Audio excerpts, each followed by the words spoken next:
According to our routine, today is Tuesday, so we are going to read Hindi grammar, class 1. So let's start now.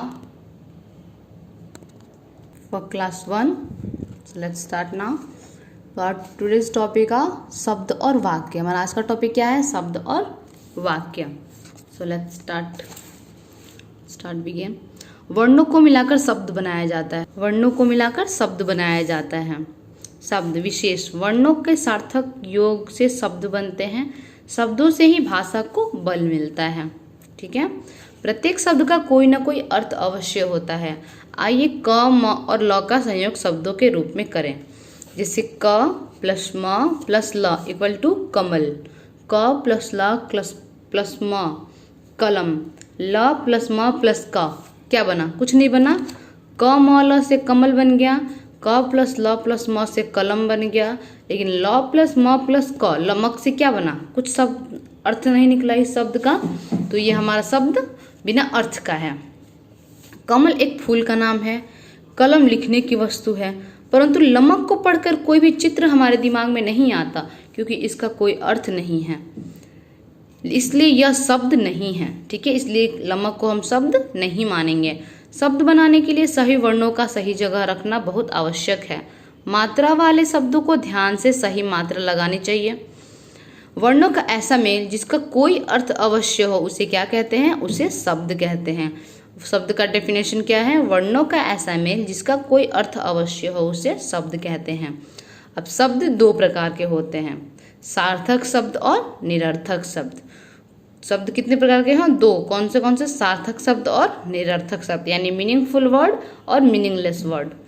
कुछ शब्द ऐसे होते हैं जिनका स्वयं में कोई अर्थ नहीं होता, परंतु किसी सार्थक शब्द के साथ प्रयोग किए जाने पर वे भी सार्थक हो उठते हैं तथा अर्थ देने लगते हैं. जैसे माता, पवन आज तुम कहाँ से आ रहे हो?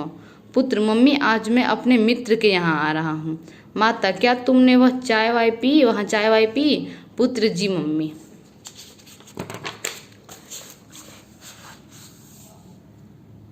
माता, रोटी वोटी खाई?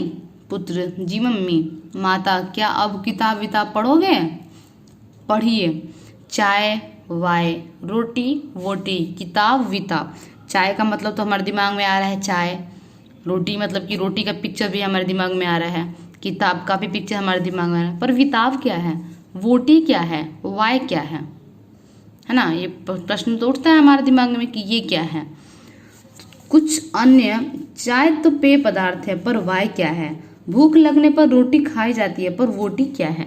परीक्षा आने पर किताब पढ़ी जाती है पर विताब क्या है? कुछ अन्य उदाहरण देखिए. कुछ फल वल खाओगे क्या?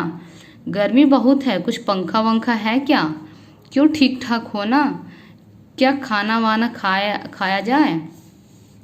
फर्स्ट, सार्थक शब्द यानी मीनिंगफुल वर्ड. अर्थ रखने वाले शब्द को जो स्वतंत्र रूप से प्रयोग किए जा सकते हैं उन्हें सार्थक शब्द कहते हैं. अर्थ रखने वाले शब्द जो स्वतंत्र रूप से प्रयोग किए जा सकते हैं सार्थक शब्द कहलाते हैं. जैसे चाय, रोटी, किताब आदि. इन सब का अर्थ रह रहा है और हम इसको स्वतंत्र रूप से प्रयोग कर सकते हैं, तो ये सार्थक शब्द हो गया. दूसरा, निरर्थक. वे शब्द जो स्वतंत्र रूप से प्रयोग किए जाने पर अर्थ नहीं रख देते उन्हें निरर्थक कहलाते हैं. जैसे वाय, वोटी, विताब. इसका कोई अर्थ नहीं निकलता. इसको हम यूज़ करते हैं ऐसे फ्रीडमली, मतलब कि ऐसे स्वतंत्र रूप से यूज़ करते हैं पर इसका कोई अर्थ नहीं निकलता. वाय, चाय ऐसे बोलते हैं ना, चाय वाय पी लो थोड़ा, फिर खाना वाना खा लिया जाए, तो उस टाइप से. तो इसको जिसका कोई अर्थ नहीं निकलता उसको निरर्थक बोल देंगे. अब वाक्य. दिए गए चित्रों को देखिए और समझिए. पूजा गाना गाती है, घोड़ा दौड़ता है, बच्चे खेलते हैं, मम्मी सब्जी लाई.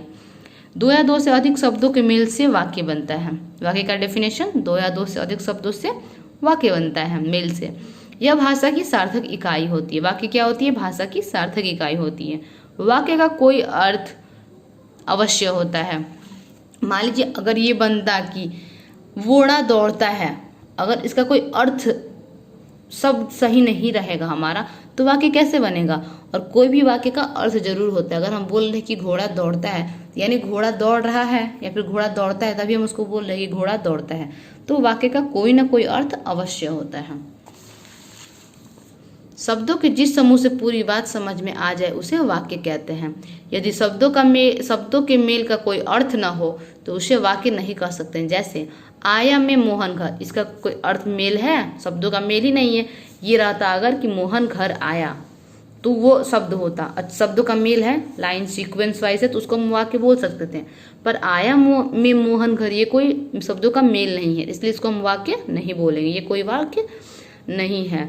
खाना मार है रही बना, पहना कोट ने रवि, बिल्ली चूहा ने पकड़ा, चूहा ने बिल्ली ने चूहा को पकड़ा, ये अर्थ हो सकता है, मेल हो सकता है। पर बिल्ली चूहा ने पकड़ा ये कोई अर्थ तो नहीं हुआ, मेल नहीं हुआ, तो ये वाक्य नहीं होगा, जिसका कोई अर्थ नहीं होगा। जिसका अर्थ होगा वही वाक्य हो सकता है जिस शब्द का।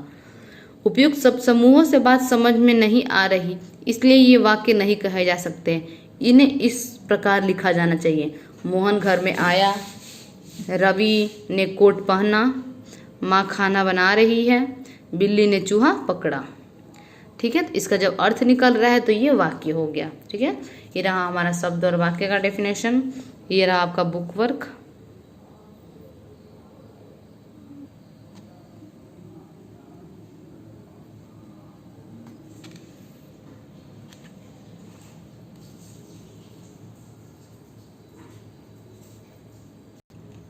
ये रहा हमारा question answer. Class 1 Hindi grammar lesson 3। प्रश्नों के उत्तर दें। शब्द किसे कहते हैं? वर्णों का ऐसा मेल जिसका कोई अर्थ अवश्य हो उसे शब्द कहते हैं। सार्थक शब्द से आप क्या समझते हैं? अर्थ रखने वाले शब्द जो स्वतंत्र रूप से प्रयोग किए जा सकते हैं उसे सार्थक शब्द कहते हैं।